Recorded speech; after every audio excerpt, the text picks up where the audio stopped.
Jadi untuk kemudian terkait dengan materi yang di dalam pledoi saya serahkan keterangannya kepada Bang Oke, Bang Andreas, Bang Andreas kan nggak kenal dengan Nikita kan, nggak kenal. sama sekali nggak kenal. Oke, apa alasannya mau membantu Nikita memberikan informasi? Oh iya, ini jawaban yang sangat bagus buat saya jawab, yaitu terkait dengan masalah humanis aja.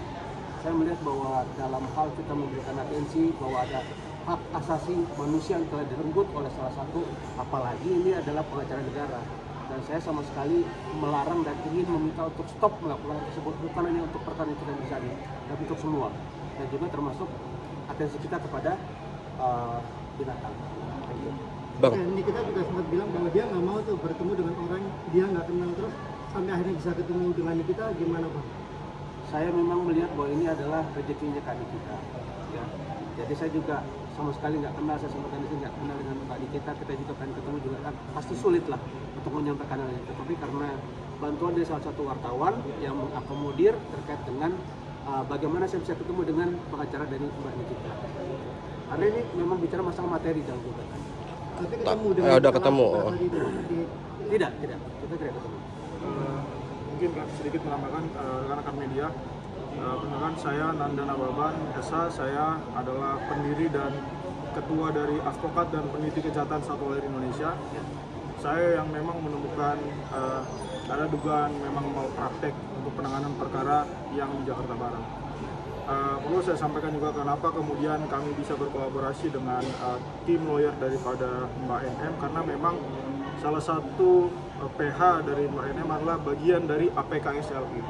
Jadi secara pro bono kami berkolaborasi menyampaikan bahwa yang kebetulan memang jaksa dalam perkara terenggiling di Jakarta Barat adalah jaksa yang sama yang juga menjadi penuntut umum di perkaranya Mbak NM. Pada saat itu Abang berarti yang melaporkan atau yang menggugat satwa liar itu atau?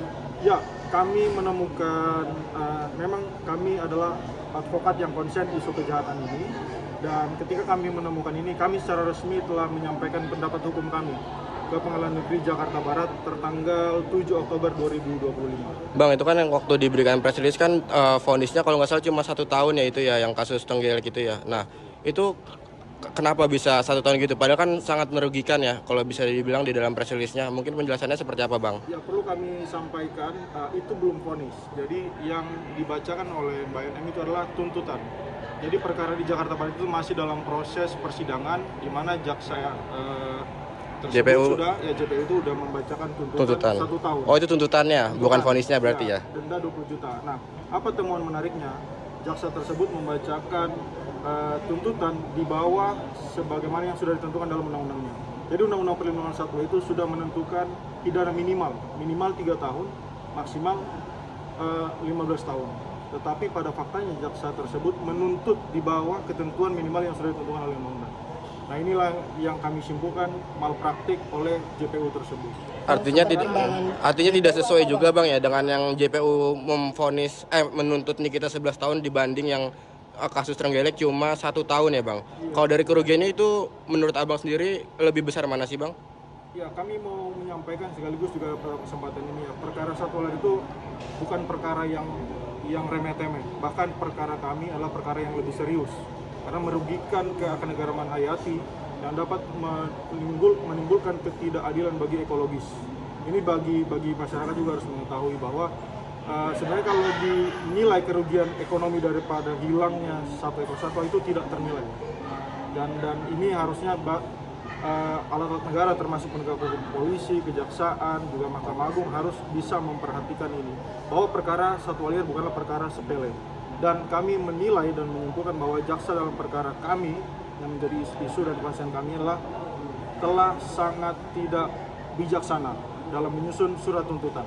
Bang, apa yang menjadi pertimbangan artinya meringankan tuntutan JPU apa? Untuk perkara kami memang saya bilang itu bukan tuntutan yang ringan, itu tuntutan malpraktek. Nggak, pertimbangan dari JPU-nya apa? Iya, kenapa bisa 1 tahun gitu ya, maksudnya pertanyaannya, Bang? Tidak sesuai kan dengan ketentuan pidana yang tadi Abang bilang yang minimal 3 tahun. Nah, kami belum mendapatkan surat tuntutan lengkap dari penuntut umum, kami hanya mendapatkan amar. Jadi pertimbangan jaksa yang meringankan si terdakwa di 1 tahun sampai dengan sini kami belum menemukan. Tapi kami menyimpulkan bahwa memang jaksa telah mengabaikan jumlah barang buktinya 165 kg. Nah, kalau berdasarkan keterangan ahli di perkara lain, untuk memperoleh 1 kg sisik terenggiling itu harus membunuh 5 ekor. Jadi dikonversi dalam barang bukti di Jakarta Barat itu adalah 826 ekor satwa terenggiling punya Indonesia telah mati dibantai. Nah, jaksa telah lalai mempertimbangkan kuantitas barang bukti ini sehingga tuntutannya sangat rendah. Seharusnya jaksa tidak menuntut 1 tahun. Nah, Bahkan 3 tahun pun sebenarnya menurut kami tidak layak. Nah, jaksa yang menuntut itu juga sama dengan jaksa yang menuntut Nikita ini ya, Bang? Ya, dalam temuan kami seperti itu. Siapa namanya kalau boleh tahu, Bang? Jaksanya, Bang? Revina Dona Siombing. Bang, apakah ini juga jadi pembelajaran untuk jaksa-jaksa yang lain? Atau adakah hal seperti ini patut juga dilaporkan ke kejaksaan? Ya, pada prinsipnya kami ini adalah kesempatan untuk jadi warning ya untuk seluruh aparat penegak hukum, jaksa, kepolisian, hakim juga untuk tidak memberikan perhatian khusus dalam penanganan perkara kejahatan satwa liar sebagai bagian dari perkara lingkungan hidup. Jadi ini adalah pidana khusus yang sama posisinya dengan tindak pidana korupsi, narkotika dan lain-lain. Bang, berarti apa langkah selanjutnya yang bakal Abang lakukan ketika Abang menemukan dugaan malpraktik yang dilakukan oleh jaksa penuntut umum ini, Bang? Ya, mungkin sesegera mungkin kami akan memberikan laporan ke Komisi Kejaksaan, ke Jamwas, ke Jampidum bahwa ada temuan oknum jaksa yang telah lalai, telah melakukan malpraktik dalam penanganan perkara kejahatan satwa liar. Oke, siap. Dengan siapa, Bang? Sorry, terakhir, Bang. Nanda Nababan. Dan Abang siapa, Bang? Andreas Sabtafinadi. Makasih, Bang.